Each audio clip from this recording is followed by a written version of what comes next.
ॾिसी रहिया आहियो सिंध ग्रीन न्यूज़। मां आहियां गुलज़ार मंचालियो। ख़बरुनि जो सिलसिलो जारी आहे। हाणे ख़बरूं शामिल कंदासीं। शहदादकोट खां रिपोर्ट करे रहियो आहे गुलज़ार मंचालियो।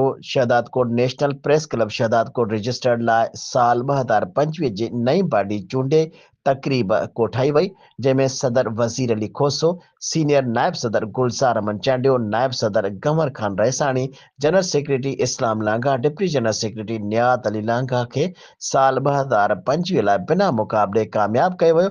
तकरीब में शहर जे सियासी समाजी तंज़ीमुनि जे अॻुवाणनि साफ़िन शहरियुनि शिरकत करे चूंडिजी आयल नवनि उहिदेदारनि खे गुलनि जा हार पाराए मुबारकूं ॾिनियूं वयूं।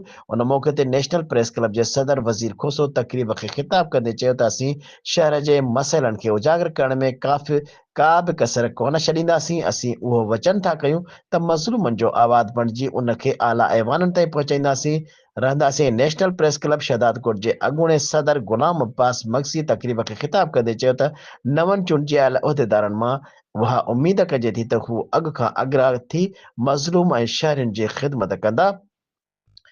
तकरीब में नेशनल प्रेस क्लब जे अॻूणे सरपरस्त आला शब्बीर अहमद कंबो तकरीब में आयल महिमाननि जो आदरभाव कयो।